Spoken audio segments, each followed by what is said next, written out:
Hey everyone, welcome back to the Book Barn. I'm Lainey, and on today's episode, I'm joined by Angela and her daughter Hannah, who just happens to be a former student of mine. That makes this episode really special. So thank you both for joining me here in the Book Barn. Absolutely. Of course. Before we dive into today's book, I always love to hear what has everyone been reading lately. I've actually been reading just some light romance novels. So Unintentionally Yours, Tessa Bailey, I think is the author. Oh, I love her. Yes. Yeah. She just light romance, funny, easy reads, that kind of thing. So that's what I've been reading here lately is a lot of her books and a lot of Lucy's Score books because those are usually lighthearted and funny too. And I remember from the last time you were here, you liked Susan Mallery. Is that right? Yes. Yep. Susan Mallery is one of my favorites. Yes. I knew that. Yes. And how about you, Hannah? Normally I read a lot of fantasy. Me too. Yeah. A lot of fantasy, a lot of romantasy. Recently I've read the DC Stars series. It's like a rom-com. Chelsea Curto, I think, is the author of that. Kind of same thing as Mom. It's very lighthearted, especially at the end of the school year. I did not need to think about anything, so I'm on book 5, I think, out of 7. So, and I guess we should add that Hannah is no longer a student. She is a teacher. And I'm so proud of you. That is so cool. Well, I read Twice by Mitch Albom. Have you read that or heard of that? I haven't heard of that one. It was really good. It's a story about a boy. His name is Alfie, and he gains the power to live any moment of his life twice. So if he wants a redo, he can get that. Yes. And so that brings up the question, ladies. If you had a moment that you wanted to relive, what would it be? I know that's hard. Yeah, as I say, I don't know. I mean, I don't have any kids, so for me it would be my wedding. If I could relive that. Mom would say not. That was a little stressful, yes. Yeah. For me, it was not awesome. redo the paycheck for sure, Yeah. but yes. For me, it was a an good day, amazing yes. day. Yeah. Yes. I would live that day over and over again. I love that. I mean, I think mine would probably be just like a vacation day where all of us were together, just spending time together and having a good time. Probably on the beach, because that's my favorite. Yeah. And just a day of vacation away with the family again. I would do that again. I love that. Well, in Alfie's case, like one of the examples would be he relived his mother's death, but the reason he wanted to do that is he wasn't with her. And so he redid it so that he could be with her and have his final words, with her.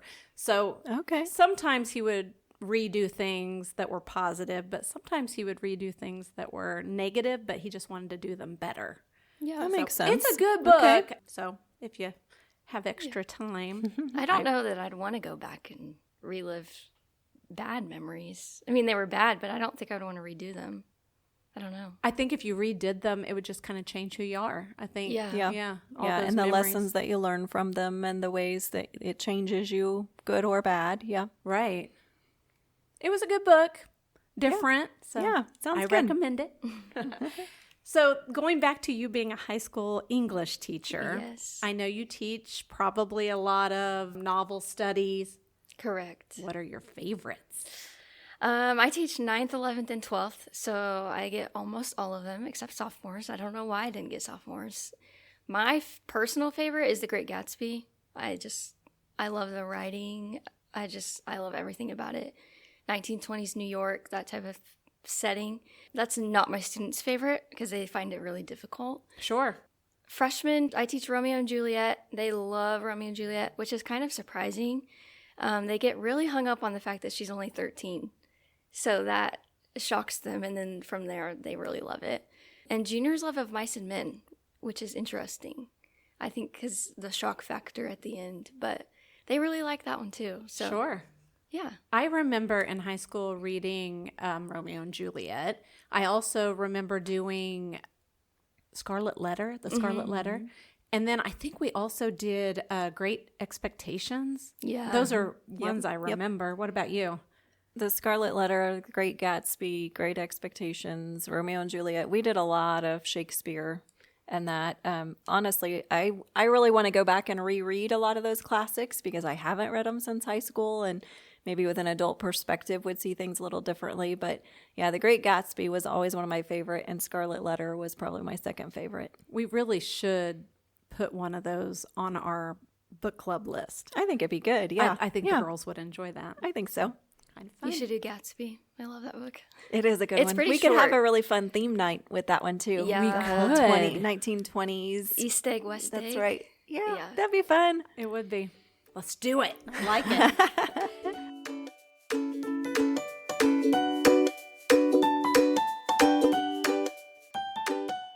So today we're talking about The Seven Husbands of Evelyn Hugo by Taylor Jenkins Reid.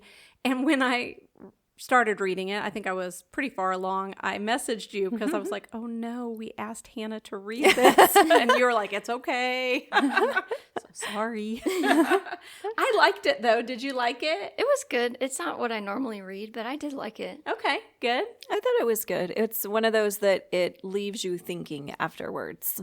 You just kind of, you're like, I'm not really sure what to think of for a little bit after you read it. Yeah. Oh, I understand that. I do. Well, it could be said that it's a book about glamorous, messy, old Hollywood. Would you guys agree with that? I'd agree. Yeah. We follow Evelyn Hugo, a legendary film star who shocks everyone by choosing Monique Grant, a relatively unknown journalist, to write the story of her life. What'd you think of that choice? I mean, when you find out at the end why she chose her, then it makes sense, but it does make you wonder the whole way through until you find that. And then, yeah, I mean, I think it was a way of her atoning for her past. Right. I agree. I think you could tell from the very beginning that Monique had something that she had to work through. It wasn't quite clear maybe what that was. I mean, you knew that she was recently separated from her husband, but there was something obviously that Evelyn saw that needed to be fixing. But then, yeah, when you figure out what it really was, it was like, oh. Okay. Yes. So what were your first impressions of Evelyn Hugo? I don't know. I finished the book and I immediately called Mom so that I could talk about it. I liked her at first, and at first I felt really bad for her. Okay. Being as young as she was and being sexualized like she was, and especially with the first little boyfriend, I guess, and then husband. I felt really bad for her at first. 14. 14. Close to your Romeo and Juliet, Yes, right? yes, Very yeah. young. And to put it in a perspective of it being, in the 60s, I mean, that was just, I felt really bad for her at the beginning. Yeah. I'd agree with that. Yeah, first impression of her was like, wow, this woman has overcome a lot. And then you kind of see how she overcame throughout the book, and you're like, well, I mean, she got where she wanted to be. She did. And we'll talk about that here in a minute. One thing I loved was the storytelling style. I thought this book was well written. I really did. The mix of interviews, flashbacks, those tabloid style articles. I loved all that. Did you enjoy the writing? I thought it was really good, yeah. The tabloid part really made you think about how things really are manipulated in what you read, and that, and just how much of it actually is based in truth is probably not much of anything. I agree. I think especially like when she's piecing together all of these things very, very intentionally, and then it'll come, like after that chapter, it'll come with the tabloid of like, oh, look at her now. And it was set up from the very beginning. And so, yeah, like Mom said, it makes you think a lot about what's actually real in Hollywood. Yeah. Do they really love each other when you see that Yeah. article? Yeah. Or, what's really going on with that divorce? It really does make you think outside the box a little bit. True. Monique notes that hearing Evelyn Hugo's life story has inspired her to carry herself differently than she would have before. In what ways does Monique grow over the course of the novel? Would you say confidence? She gained confidence? What would you say? I think so. We were talking earlier about the part where Evelyn's talking about one of her marriages, and she says it wasn't that she was sad that she didn't love him. It was more sad that her marriage failed. And I think that was a turning point for Monique to be like, oh, I'm okay with where I'm at. I'm upset that my marriage failed more than I'm upset that I'm letting him go, type of thing. Oh, yeah. I'm glad you brought that up. Yes. Yeah. So I think that's the main turning point that I remember for her. And I think Monique learned that sometimes it is okay to do what you need to do to survive or to take care of yourself. And sometimes you do need to think about yourself a little more than worrying so much about others and what they think and how they feel and that. Okay, so perfect segue for what I'm about to say. I want to read a quote that really sets the tone, goes right along with what we're talking about. When you're given an opportunity to change your life, be ready to do whatever it takes to make it happen. So, ladies, what do you think about that mindset? Is it empowering or is it dangerous? I think it depends how far you take it and who you're willing to step on the way. I think it has to be your own kind of moral compass that decides whether or not the choices you make are right or whether they're selfish. I think that's what we talked about a lot with Evelyn was she did what she had to do. I mean, it was manipulate or be manipulated. And so do I blame her? I don't know. But would I have done the same things? I also don't know. I wasn't in the same position as her. But yeah, I agree with Mom that you don't want to burn bridges either. And so finding that balance, I guess, I don't know. I find it a little bit problematic to just kind of step on everyone to get that far. But I think you have to when you're in Hollywood, and I think so too. Yeah. And I think the times dictated definitely. it. So a woman in the 60s did not have the same rights, the same, she wasn't treated the same as what we would think of today. So in order for her to get where she wanted to be, and honestly, her first thing was just out of Hell's Kitchen, out of abuse, she did what she had to do to survive and then realized just how far she could go. I agree. I do too. All right. So we can't talk about this book without talking about the husbands. So let's just kind of go through these, gentlemen. First, there was poor Ernie Diaz. I guess that's how you say his name. He was more of a stepping stone than a love story. We learned that Evelyn grew up, as you said, in Hell's Kitchen in New York City with a mother who dreamed of being a star. That ambition clearly shaped Evelyn. She married Ernie to get a ride to Hollywood. Mm-hmm. What did you think about Ernie? I just thought, poor guy. I kind of felt he sorry probably for didn't him know too. what was coming. Yeah. And he disappeared. Yeah, I mean, once they were used divorced. him and that was that. Yeah. Yeah. He was 14. Yeah, I mean, I had a great childhood, obviously. I can't imagine living in Hell's Kitchen with an abusive father and no other way out. I mean, I think I would do the same thing. And like we talked about earlier, she's 14 and she has a woman's body, and she kind of realized that quickly on. And so for her to use that in order to get out, like Mom said, I mean, more power to her, honestly. Yeah. That's how I feel. Yeah. And what about Don Adler? He was complicated, to say the least. We did put a little question on the Book Barn Book Club Facebook page. I asked if you were to cast a movie version of some of these characters, who would you cast? And I said for Don, I would choose Ryan Gosling. And our friend Amy said it would be easy on the eyes to have him in the movie. But what did you think of Don? Did he win you back over later? I mean, he did some bad things. No, I would say he once bad, he was done. I think with thinking about how young she was too. Right. And I don't know. It kind of goes back to the manipulate or be manipulated. I mean, for her position to get where she wants to be. But then things kind of went awry and he turned around and did it to her. So yeah, it's, I don't know. Two wrongs don't make it right. Well said. Then there was Mick. He was that impulsive Vegas decision that did not go well in the end. Quick annulment. Rex North. He was the PR stunt, which I'm sure many people in Hollywood do that. True.